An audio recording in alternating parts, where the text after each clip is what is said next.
is Matthew Wayne Selznick, and this is Sonitotum, episode 88.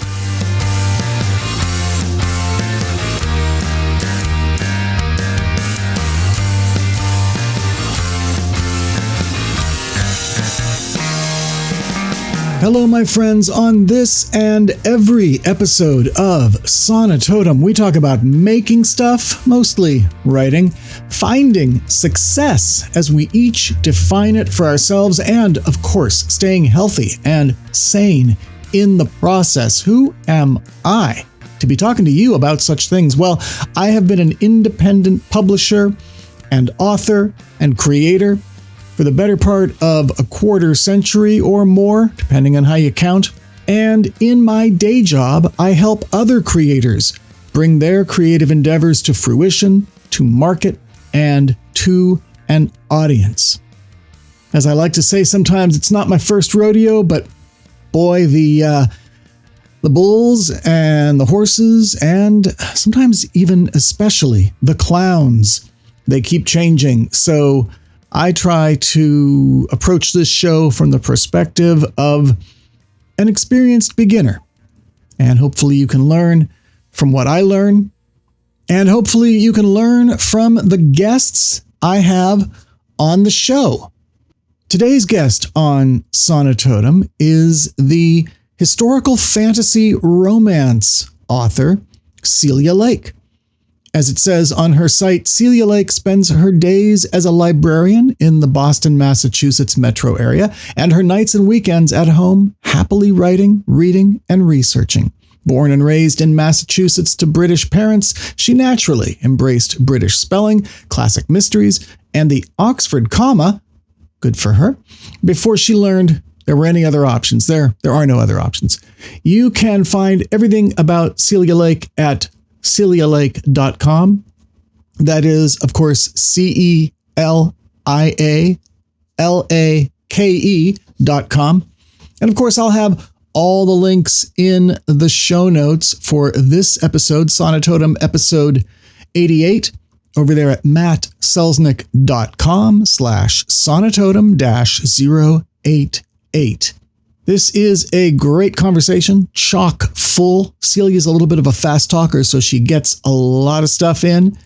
And so settle in. I think you're going to find a lot of value here, as always. Here is my conversation with Celia Lake. Celia Lake, what do you create? I write what I have started calling cozy historical fantasy romance. I have 21 things out as we're talking. I'm about to have something else out in a couple of weeks. That is a lot. I keep staring at the number and going, I was there for that, but I don't know how that happened. Mostly novels, a few novellas in that count. Most of them are set in the 1920s. I am very interested, it turns out, in the 1920s because of the amount of change in society. I'm very interested in disability history, and there's a ton of really interesting stuff going on in that period. I think that there's a moment after you go through something really challenging, and it could be weeks later, it could be months later, it could be years later, where you sort of stick your head up and you notice that the world exists again. And I'm really interested in that moment. I think there's a lot of those moments in the 1920s. And I think it's a really fantastic place for romances because you notice the world again and you notice people in the world and how do you relate to them. But I have been spreading out in both directions chronologically. So I currently have things out ranging from 1882 to, by the end of this year, 1940. I have a World War II series that I'm sort of deeply in the midst of. And I'll probably expand further from there. But, that's the range right now. They take place in the magical community of Great Britain.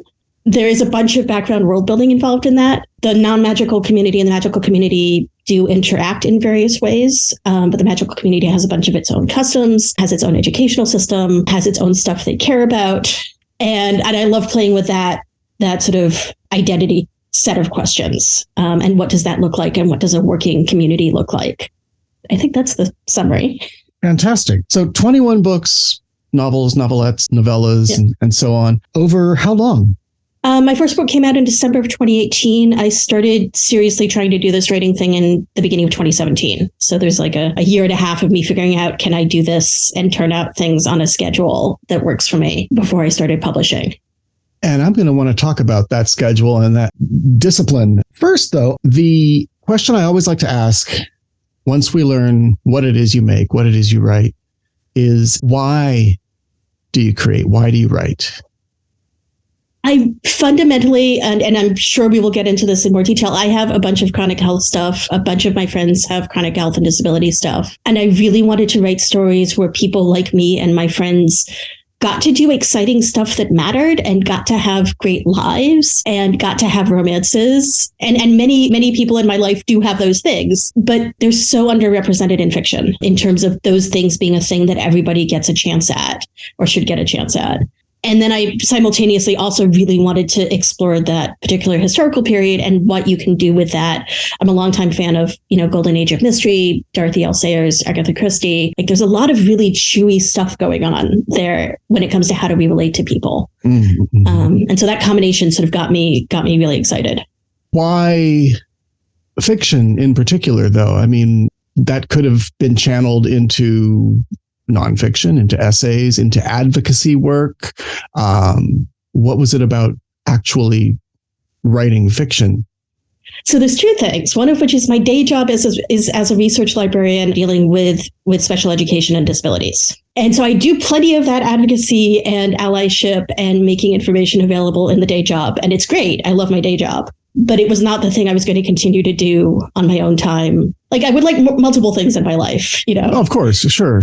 And I certainly bring the things I learn at work into my writing. There are historical resources that I know about because of work that I'm going to go write a book about this. The thing about romance for me, as a teenager, as a college student, I tried writing fantasy novels and I couldn't get it to work. Like, I would get halfway through the book and it would be like, okay, this is awful. Or like, oh, this story is just not going anywhere. Like all the things that you get when you're starting to try and write. Sure. And when I sat down to try and figure out romance, I sort of started with it because romance as a genre rewards putting out lots of books. Mm-hmm.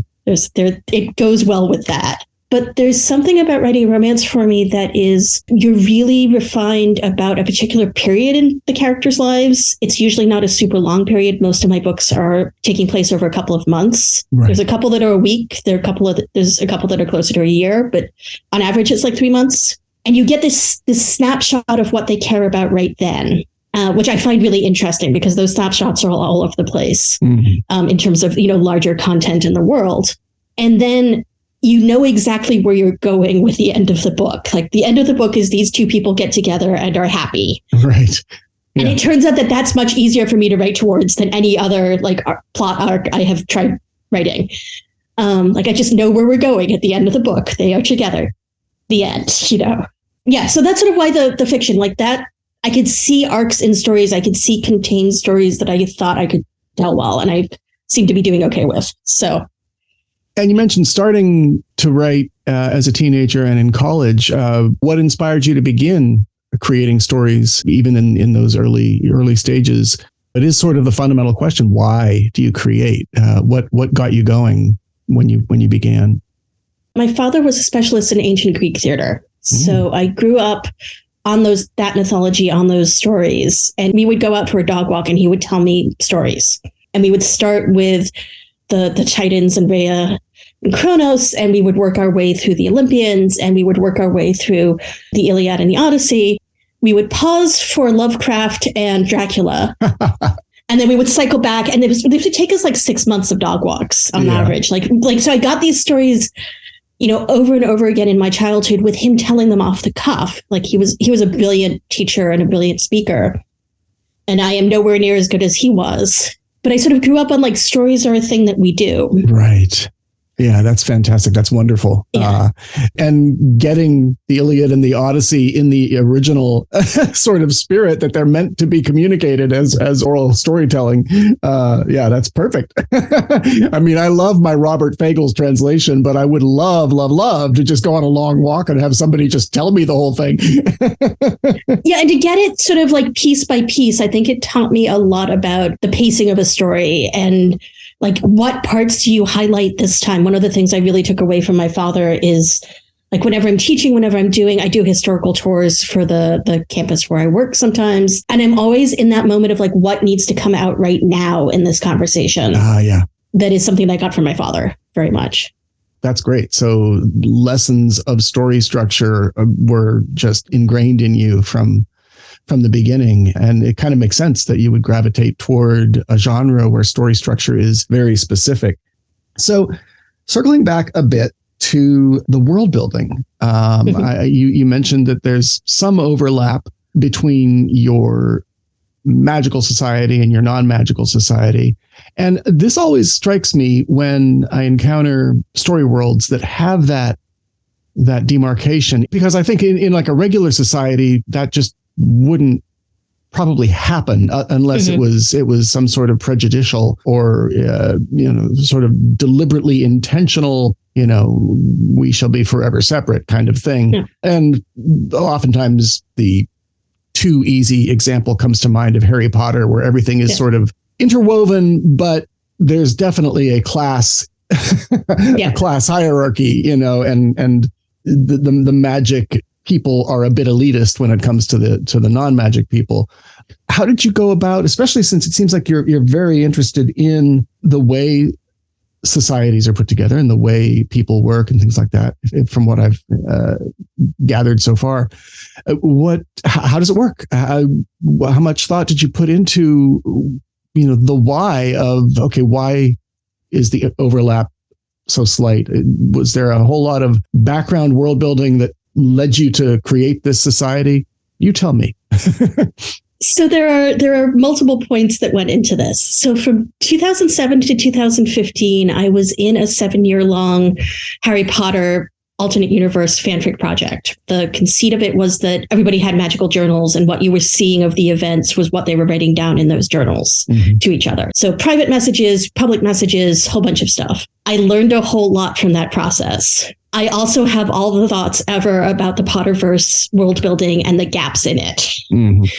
So like there's a bunch of that in my head, and I had this chance to see how people thought about the world building who were not me, which I think is a really amazing gift. And it was a very collaborative process. So each of us were bringing things that we thought of and making them work out while keeping the existing Potterverse world building in mind. So there's all of that in the background. There is the fact that I was, as an undergrad major, a music and medieval Renaissance studies double major. So I have all of this historical background in my head. And the last part was there. I really wanted to explore that, like, what does it mean to be a magical community? But I really wanted it to work. So the first thing I did when I sat down to seriously think about the project was set up a demographic spreadsheet.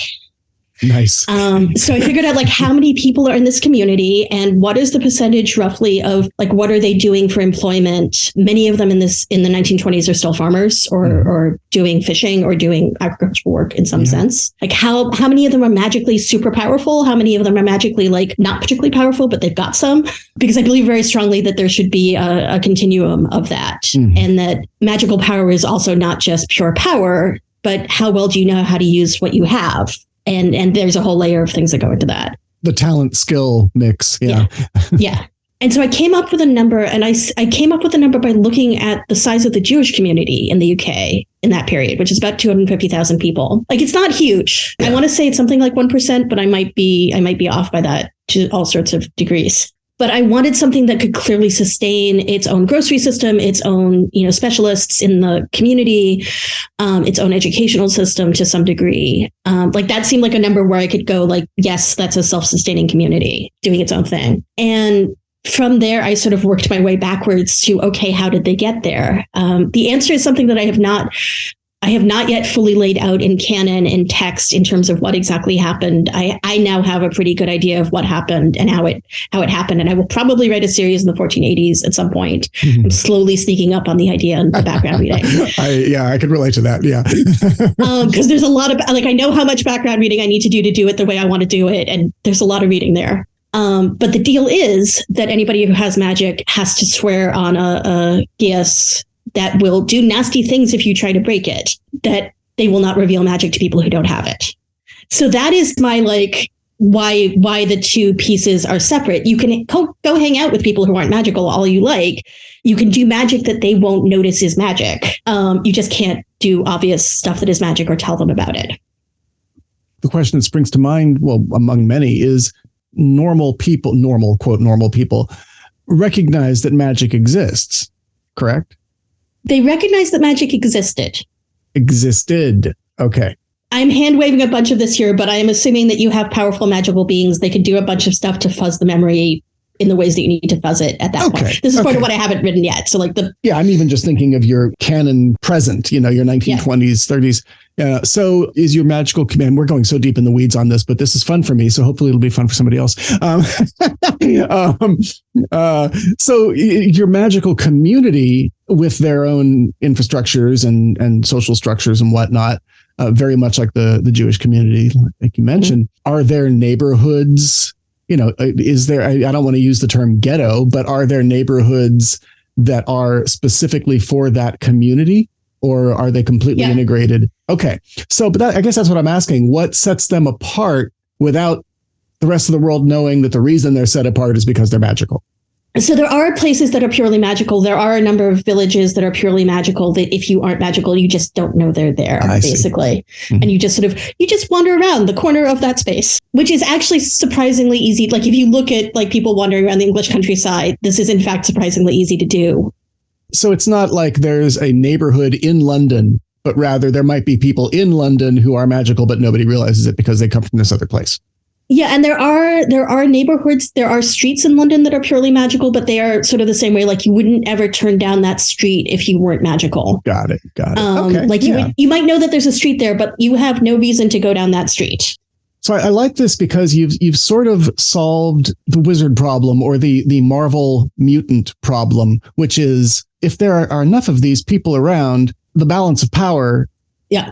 But and I did something similar in my Sovereign era story world, which is very broadly in the mid 1980s, in the Marvel Comics parlance, an Omega level mutant emerges and says, hey, I'm not the only one. We declare ourselves to be basically sovereign, even though we don't have a place or, we're scattered all over the world, but we will handle our shit, leave us alone. And we'll leave you alone. And of course, it's the middle of the 80s. So it's the peak of the Cold War. This guy who has been sort of in the shadows, living as a normal human, shows up and makes this announcement. And people are like, oh, it's that guy. We know him. He's the, like you hear his name and you go, oh yeah, that guy. He does the stuff. But he shows up and holds this press conference on the lawn in Washington, D.C. and as proof turns the Washington Monument from white to black while he's floating above the cameras. Anyway, so immediately the balance of power shifts in Cold World 1980s. But similar to what you did, I made sure that, number one, this population of metahumans, to use a shorthand, are like 1% of 1% of 1% of 1% of the population. And among them, he's the only guy with that kind of power. The 60% of folks basically are spoon benders. You know what I mean? Like just parlor trick kind of stuff that might convenience their own lives, but there just aren't enough of them at the right level of power to truly make a difference on a global scale, I talk about that. I mostly don't focus on them in my books because that's sort of not where the interesting adventure plot puzzle plot stuff is, but like 50% of the population probably has enough magic to use a magical device like a stove or a keep cool box or whatever. Like they have enough power to fuel that. Like these are in fact advantages in that period. Like you will die less often, your cows will die less often, but they're not super life-changing, especially not super visible. You mentioned one of the reasons that you write is to provide a voice and to advocate for the disability community and to explore the history of disability in that period and the opportunities that were emerging, if I'm restating that correctly. Are your magical minority, are they your stand-ins for folks with disabilities? And, well, first of all, is that accurate? No. So when I am talking about disability, I am talking about, I have a character who is blind due to gas in the trenches. I have multiple characters. Gotcha. Okay. Actual disabilities. Yeah. History gives you many opportunities for disability is sort of where we're at. And that makes so much more sense. And I'm happy to hear it. Because again, that's sort of the wizard problem, Yes. Yeah. And also very much like magic helps with some of this stuff, but I do not want to do the magical cure thing. Like that I want to stay far away from. But like Giles, who is blind, uses stones with sympathetic magic to help him orient himself in the room. This is a tech that we have now functionally. Like you can do that with Bluetooth, speaker stuff. He just uses magic, but he's still blind. Like he does not have vision. He uses what we would call assistive tech, but it's not changing the blindness. The other question I wanted to touch upon, your 21 books, and I know they're kind of going across time and you're going backwards and forwards in terms of the stories you're telling. Do you have in your head sort of an overall arc? Is there a mega story that you're telling? Yes and no. Mm-hmm. I turn out to be a person where I will sort of stick, like I know that there's an event here and the way that you talk around an event when it's a couple of years in the past where you're not getting super into the details. So in my second book, I have one of those things turn up, and that has now produced an arc that is ranging up into the final piece of the resolution of it will be 1944, early 1945. And it starts in 1917. Like, apparently that's a thing I do. I will hop all over my own timeline, but each, different relationships, different situations will bring out different pieces of that information. So now I'm sort of looking at, there's a couple of series events like that where I do intend to go back and fill more details in. That's the way I like to play as well. I mean, I don't have anything near 21 titles in my different story worlds, but yeah, there's a couple of things. I'm not going to claim to have coined this term, but basically you're creating a mosaic universe, yes. Right? It's yes. Piece by piece by piece, and you eventually, if you pull back far enough, it might form a complete picture, or at least enough of a picture for verisimilitude. Yes. And having little notes, like I know that this happened. Don't know much about it, but it's had implications for centuries or decades, and it's something you can lean on and come back to, and they drive plot and spark ideas. Something else that it sounds like you do, I call story budding, where a secondary character might walk into a room in one book and say, "Oh yeah, I just came back from blah blah blah blah blah," and then I can write a short story or a novella, or where were they before they came into that room?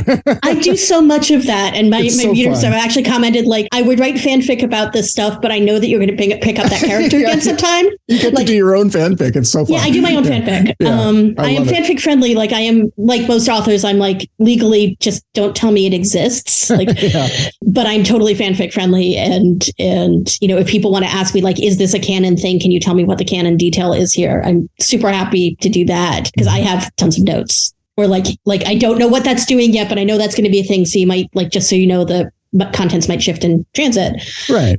But I just threw in a random meeting, like, oh, these people are at the same party. Let me introduce you. And then I'm like, and now I've got to find a romance for them, apparently. Like, I've got to find a place to put that book because now I want to know what their story is. I only have 2 sentences of it, but boy, am I interested. Right.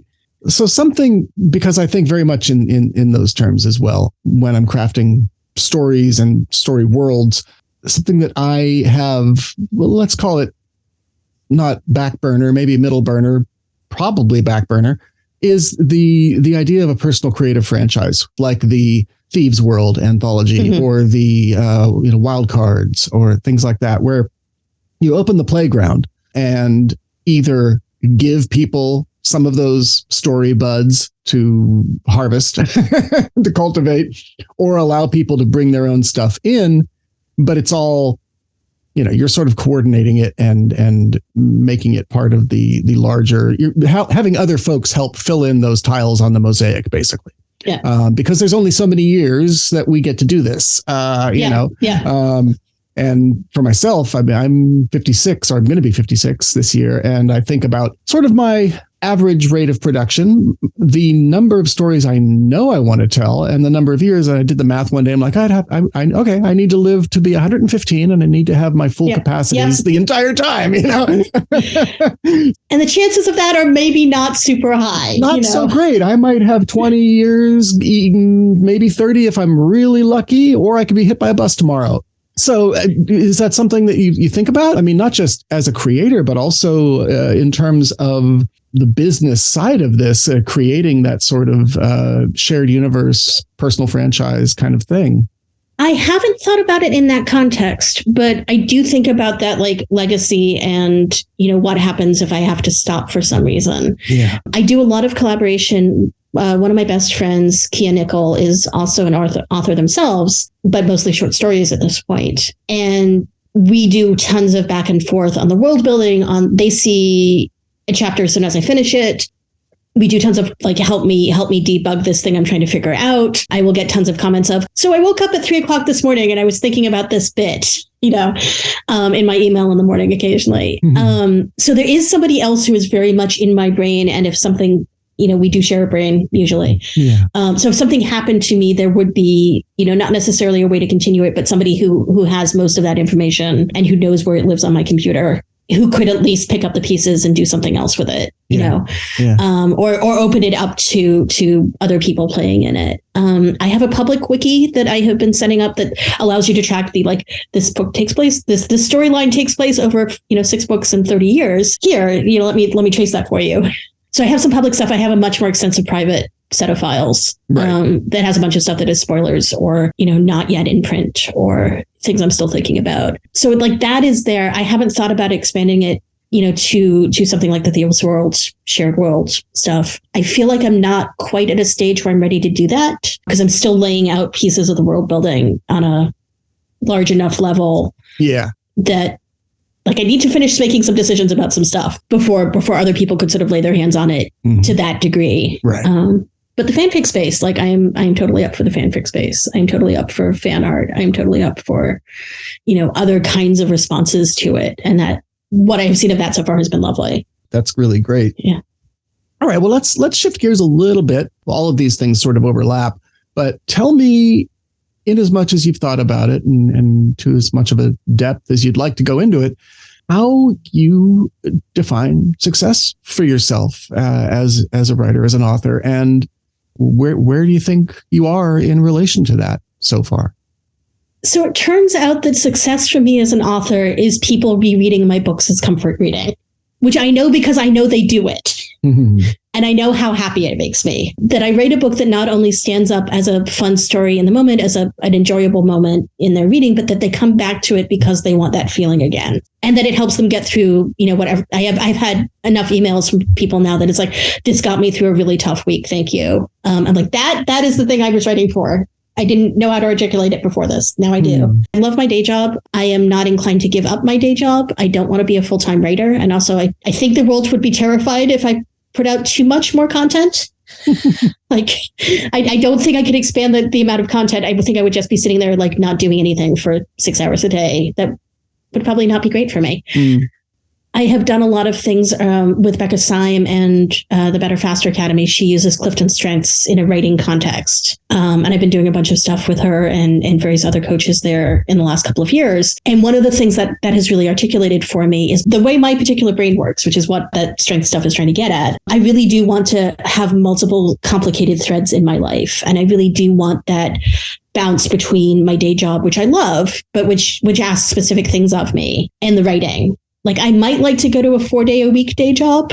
Like, ideally, that would make my writing life a little easier, but not ditch the day job, which means that the income piece, like, I like the money I make from writing. I live in a high cost of living area. I'm single. I'm a librarian. Librarians are historically not paid super well. Sure.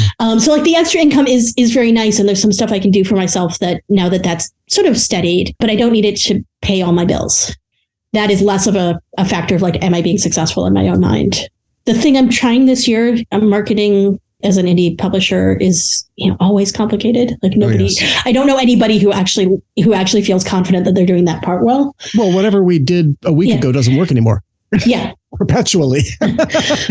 Yeah, so like my goal this year is to try some new stuff, see what I can figure out that feels good to me, that feels sustainable, that feels comfortable.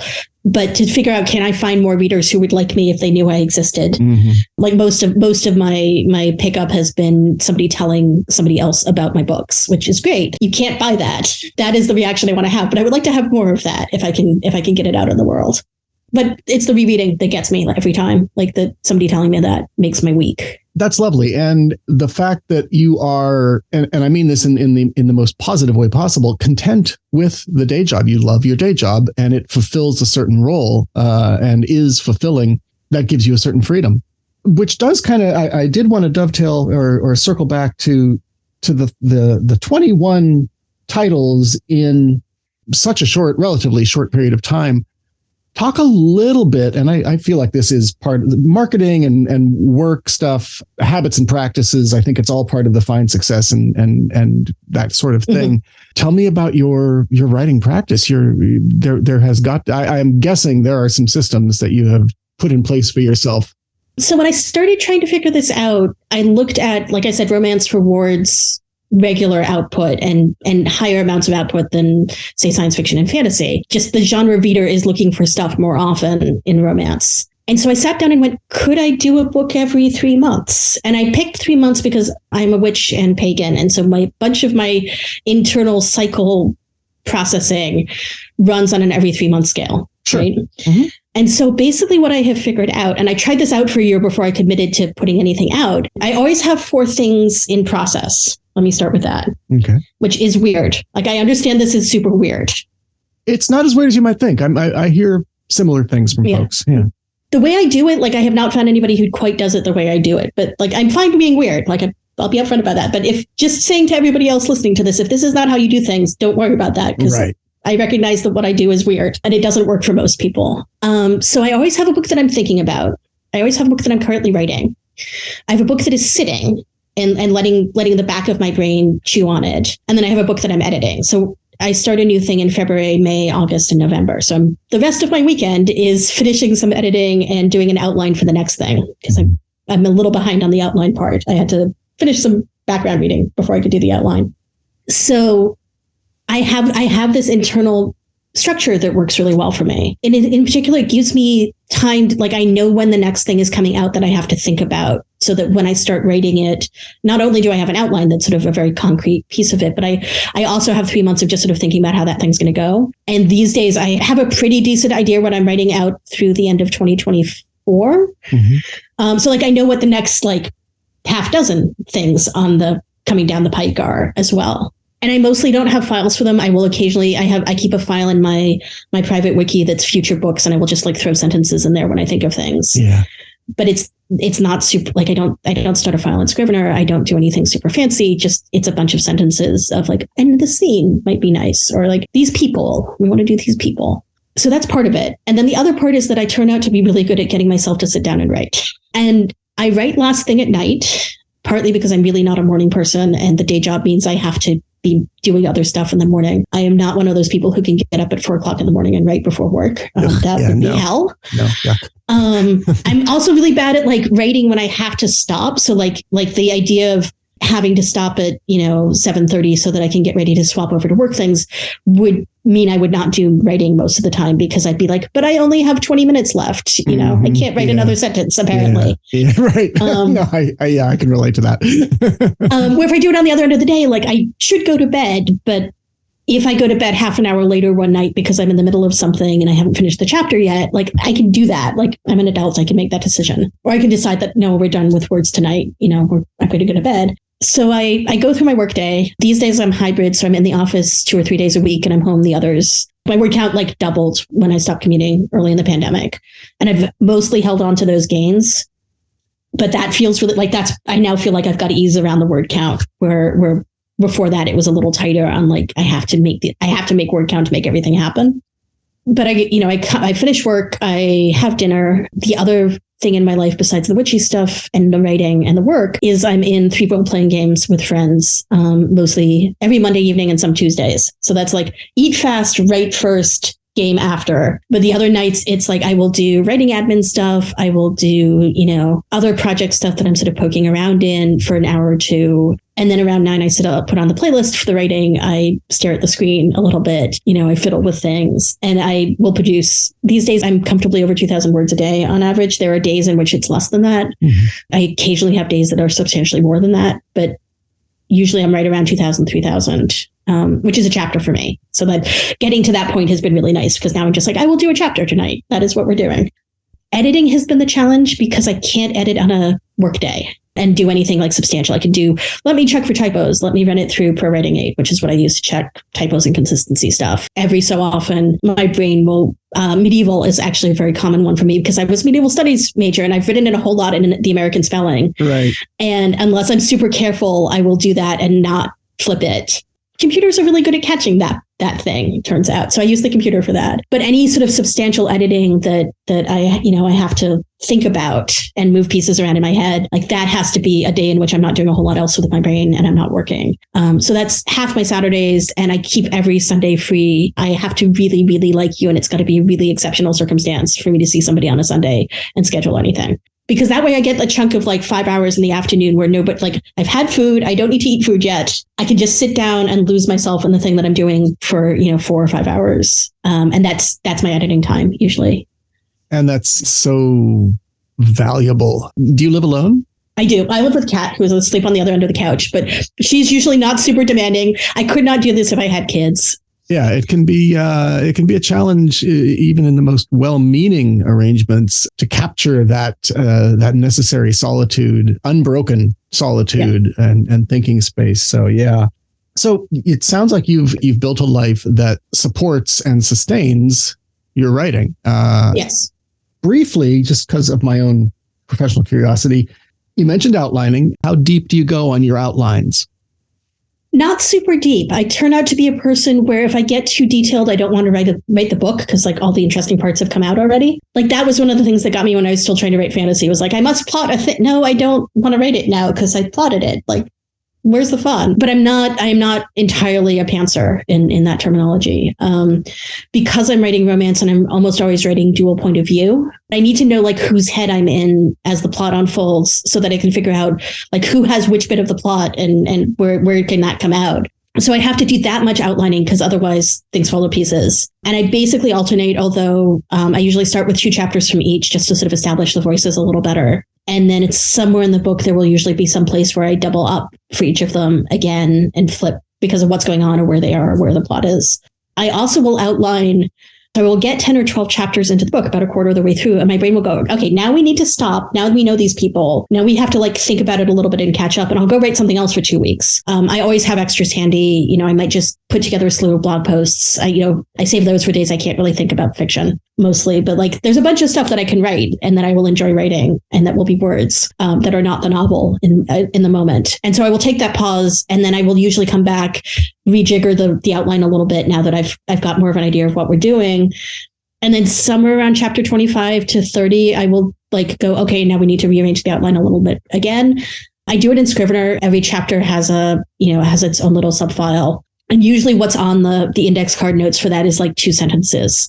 Sometimes it's more if I've got a really specific thing I need to hit, or there's like background research for something where I need to get the details right. Mostly it's just like, here's 2 sentences of what happens in this chapter. Since you work in Scrivener, do you have you built your own template? Because there are obviously specifics, specific beats and structure for the romance form. I do the same thing, but it's more of a story architecture, just general tent poles and whatnot.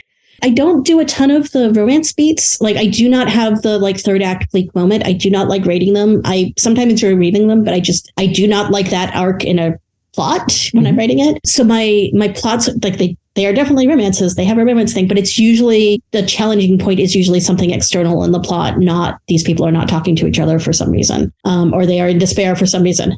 That's where the cozy historical fantasy part kicks in. Yeah. Yes. Like they're always working. It's almost always they're working together for some reason. Like they're solving a thing. They're working on a thing. They are professionally both involved in the thing. Yeah. And so like that is the third act, like turning point where they suddenly realize things. And often they suddenly realize that they are in fact in love with each other. I tend towards slow burn, but it's something external to the plot, not internal to the relationship most of the time. That's the trigger for the rest of the book. And that's interesting. I hear so often, even from outliners, that they don't like to outline too deeply because they feel that, where's the fun in writing if I've figured everything out? I don't know if I'm unusual in this, but the writing, I think of it all as writing. So what I call it is the manuscript draft phase, where I'm actually adding words to manuscript. By the time I've got there, I pretty much have everything outlined down to the beat level. And the fun for me in the writing, the manuscript writing, is the art of it. It's the paint on the walls. It's how do we arrange the furniture? It's that kind of thing. The architecture and the structure is in place, and I understand all the characters. And I typically work in multiple POVs. My last novel was there were 5 viewpoint characters, but that was a fantasy / noir caper hybrid, so it suited that. The work in progress now is probably tops there'll be 3 viewpoint characters. But yeah, I have a theory that everybody is a planner. It's just where the planning takes place. There's no real argument between planner or pantser. Like you said, you kind of stop and think after you've gotten a little ways in and let the pieces sort of resettle, I guess. I just tend to do all of that before the first word of the actual manuscript is typed. And for me, it works well because I end up not using word count to think, if you know what I mean, Mm-hmm. Yeah. But yeah, as you said earlier, what works for one person isn't going to work for anybody else. And clearly this is working for you. Yeah.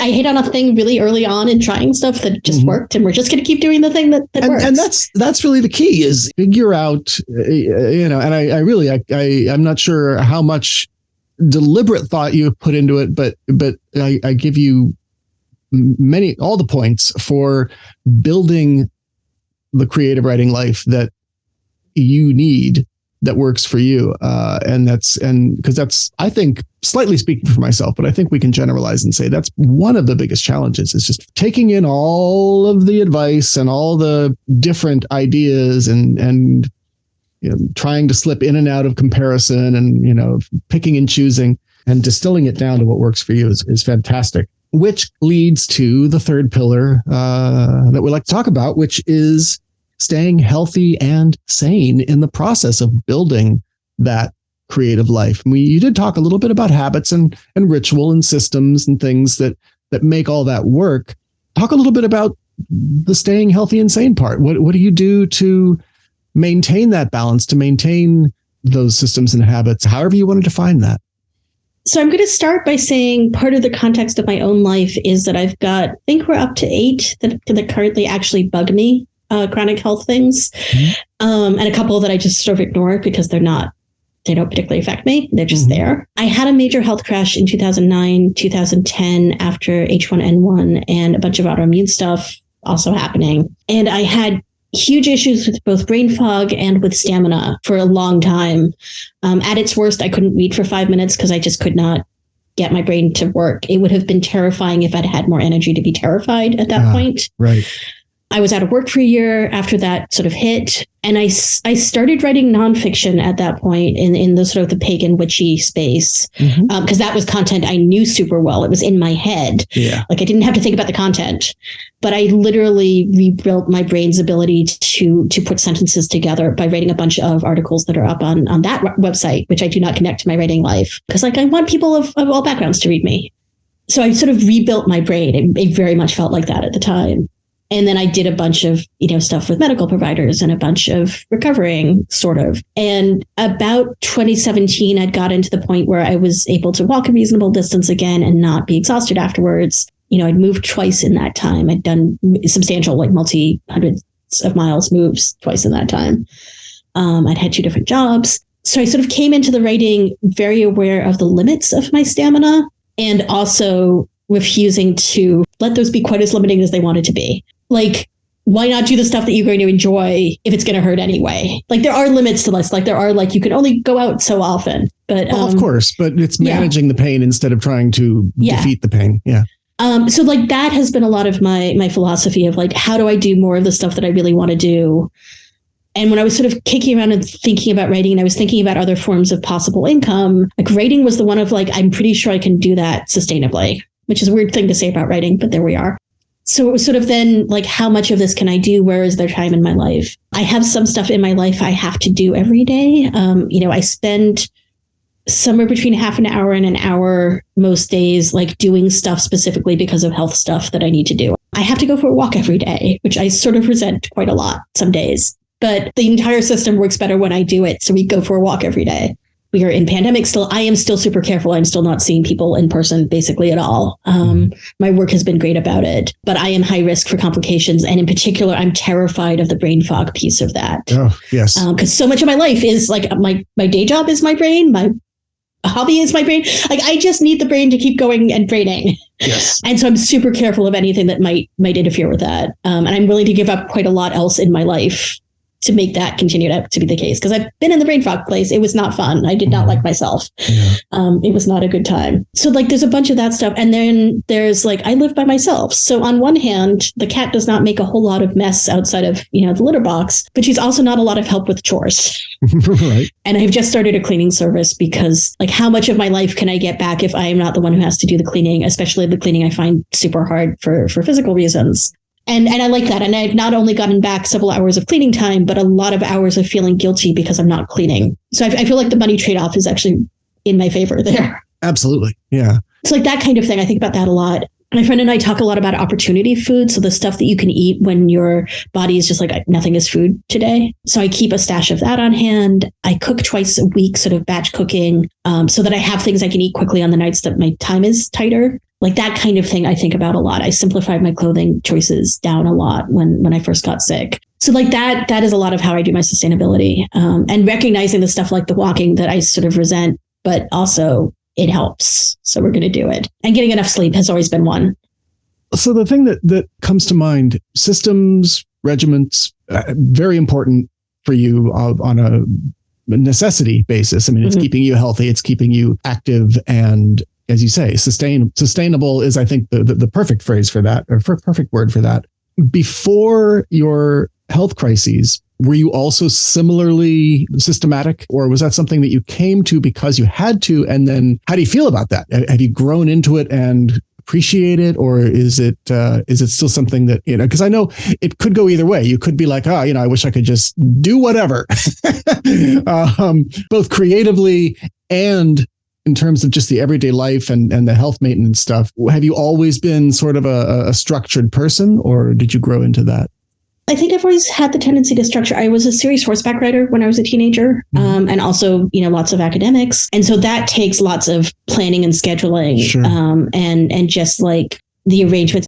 And then I got sick and my executive function completely disintegrated. And so I had been running all of that executive function structuring stuff on sort of pure instinct. Yeah. And then I couldn't. Yeah. And it took years for that to come back. I was coming down the escalator. I had met friends at Convergence in Minneapolis, one of the big SF conventions. And I'd come in to meet them at the hotel for dinner. And I have this very clear memory of coming down the escalator with one of them, turning around and saying, my executive function came back.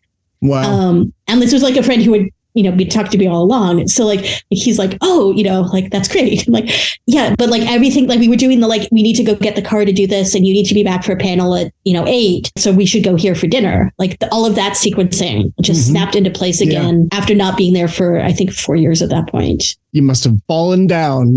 Yes, pretty much. Like, it just knocked you over. Yeah, wow. And I still have days where it doesn't work. I am these days pretty sure that there's something in the neurodivergence thing in my brain. I haven't bothered with diagnosis, but like there are times when the executive function just fails, and there are times when I have to tease it into functioning.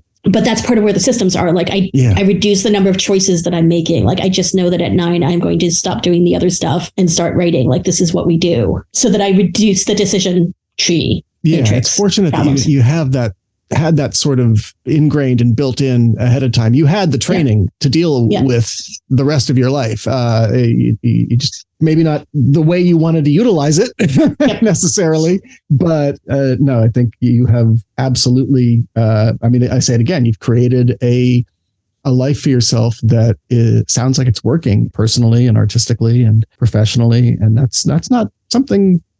I would say that's not something most people have achieved, or if they have, it's. And I'm not saying there haven't been. I'm sure there have been sacrifices on many different levels. But say it again. You get all the points. Good on you.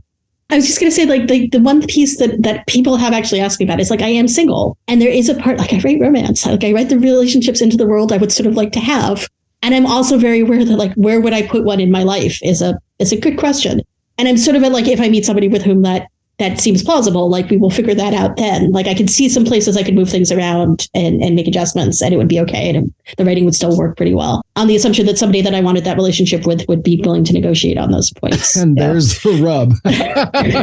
But I am simultaneously also pretty happy with my life. So it's like, if that never happens, that's also okay. Like, I'm not miserable being single. Right. I'm really pretty content, but I'm also like that is the gap in my life that is staring me in the face all the time. Nothing is ever perfect, right? I mean, I think that's just for striving personalities, and perhaps for creative personalities, there's always going to be something else we want, whether it's something we want to explore, something we want to create, or something that, we make choices. I mean, it sounds like all of this has been hard fought for you, but as you say, you're content. And I think that's so much more important than happiness necessarily. Yeah. Happiness is something that happens when something makes you happy, but contentedness is, it's a life skill. Yeah. I practice it really hard all the time. Yeah, and it rewards, I believe. So if you could distill everything that you've learned and figured out and faced down to a maxim or a bumper sticker phrase that you could kind of, not an epitaph, but the thing that would be on your banner, what would that be? Is there something that you can distill it down to? Have you thought about this? And what would it be? I'm trying to decide between two things. This is the trick for me. One of them is about leaning into, and I'm going to say weird here, and I don't mean that in a derogatory sense. I mean, like, lean into the thing that is unique, lean into the thing that is interesting in that way that sparks that. I keep thinking back to a conversation I had with Kia when I was writing Seven Sisters, which is relatively early in my writing. It's the seventh book I wrote. And the main character, the hero in that, is a classicist. And I talked about my background. Like, there's a bunch of classic stuff in my head. And I do, in fact, read Latin and Greek very badly. But I was pulling back on that because I was like, does anybody else want to read this? And Kia's like, no, just like lean into it. Like, you're stuck. Lean into the weird, lean into the classic geek. Just do that. And the book unfolded. And ever since then, I have had that in my head of, like, just lean into that. When I get that moment of hesitation of, like, is this too much? Lean into that moment, because chances are good it's going to be right. The other part comes out of one of my role-playing games and is, in fact, the reverse of that, where my character is in a serious relationship for the first time. She's in her 40s. And her boyfriend they had this conversation where she's like, I'm going to mess up about this. Like, I have past relationships that I have bad habits from. I'm going to hurt you. I don't feel good about this. And he's like, you're enough. Like, you don't need to change. And she just sort of stared at him for a very long time. But I have been thinking about that interchange ever since, of what does it mean to actually be enough and not need that moment of striving and not need that moment of, I'm not doing enough. I'm not good enough. I'm not. Like, what does it mean to be enough there? Mm-hmm. So simultaneously lean into doing the thing more. And also, you are simultaneously enough. Not a great maxim. It's not short. It's not pithy. No, but I think they're not contradictory. They're complementary. Yeah. Absolutely. You've said something that oftentimes comes up in these conversations a little earlier, and I want to be cognizant of our time, but I do want to touch on this, the unexpected lessons in our own writing that we didn't set out. You might have set out for a particular theme or a particular capital M message in something you write. And then months or years later, you realize, oh, that's what I was trying to tell myself when I was writing that thing. And it sounds like you had that moment with that book. Yeah. How often does that happen? reasonably often for me, and I always love it when I do. And this is a great chance for a story I think you will appreciate on the creative front. So I mentioned I was a music major, among other things. I am mostly theory and composition focused, not performance focused. And I started writing the first book in the World War II series, which is Best Foot Forward. And it's two men, and they are in Vienna and Berlin in 1935.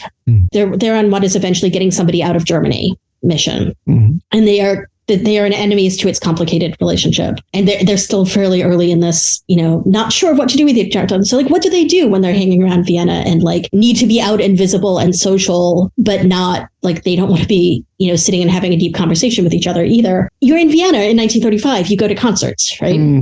And I had a class at the tail end of my senior spring in college that completely broke my ability to listen to classical music. This is 1998. As a music major, it was a conducting class. The professor tried to turn it into a repertoire class.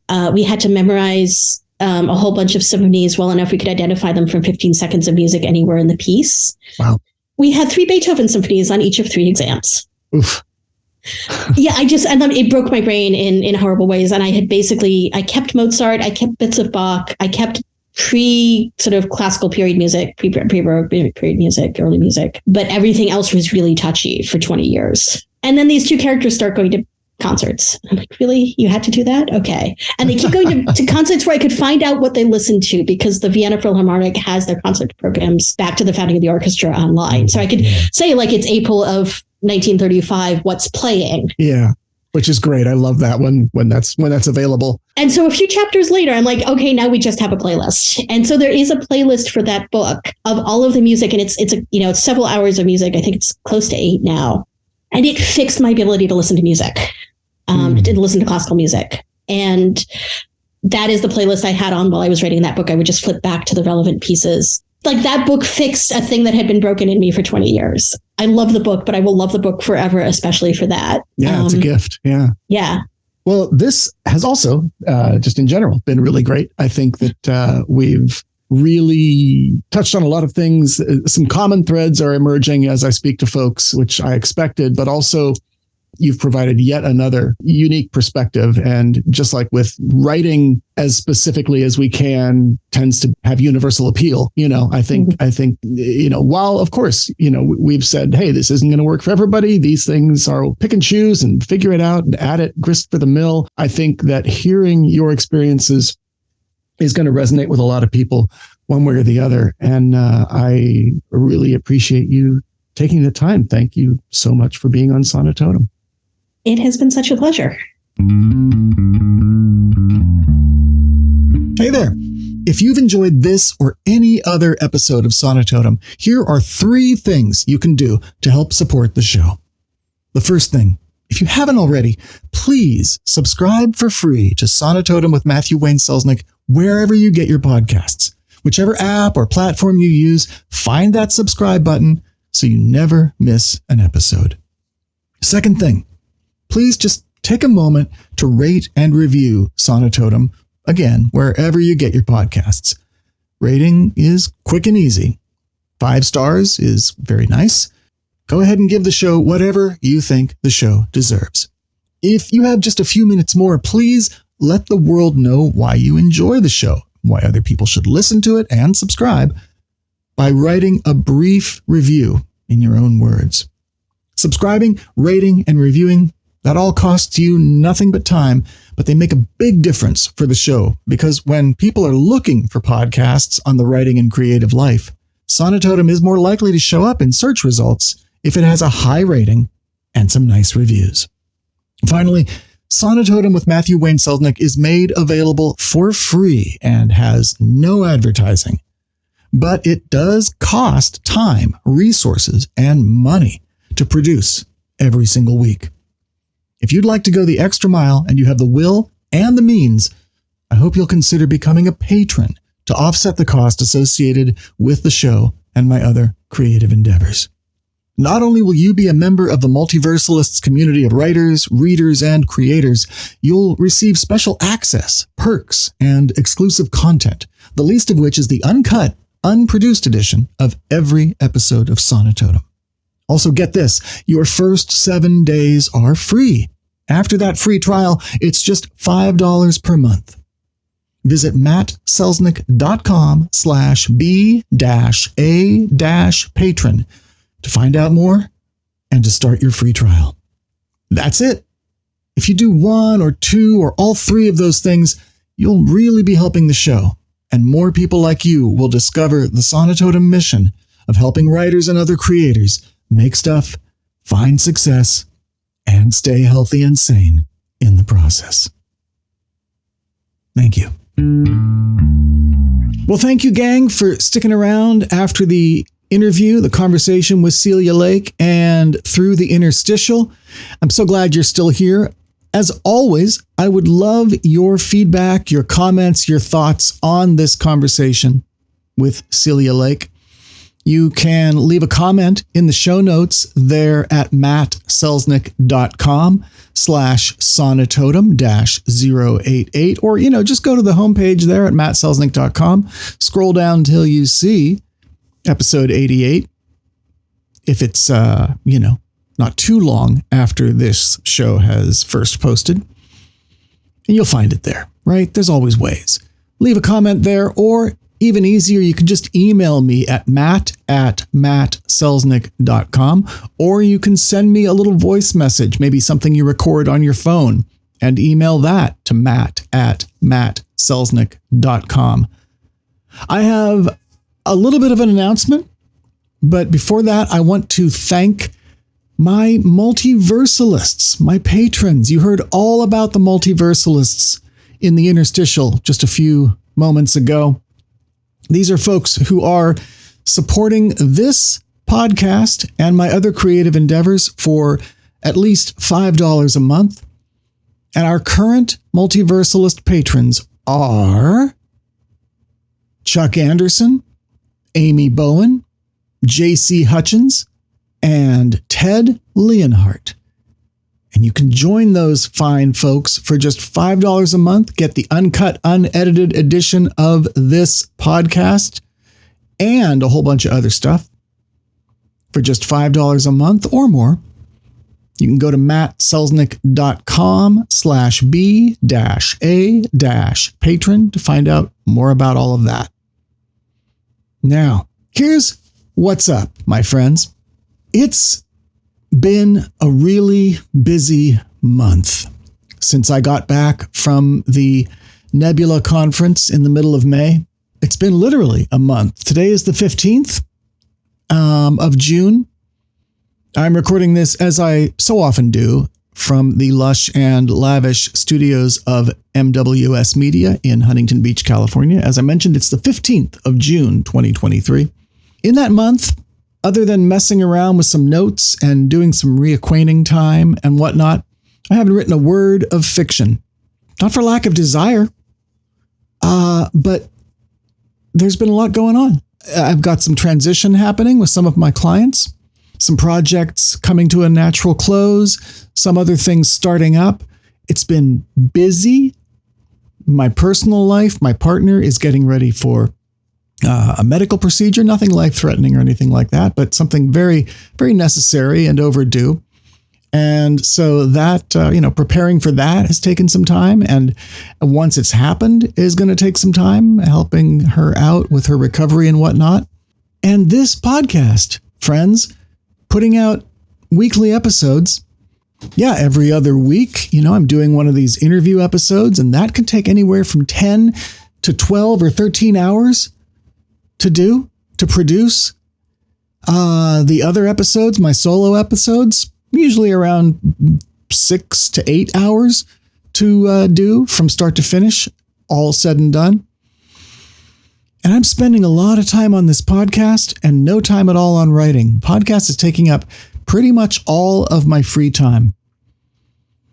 Now, I love doing this podcast and I have no intention of quitting, but I think it's time to take a little step back. I think it's time to reprioritize, because it's a writing podcast. I'm a writer and I haven't been doing any writing.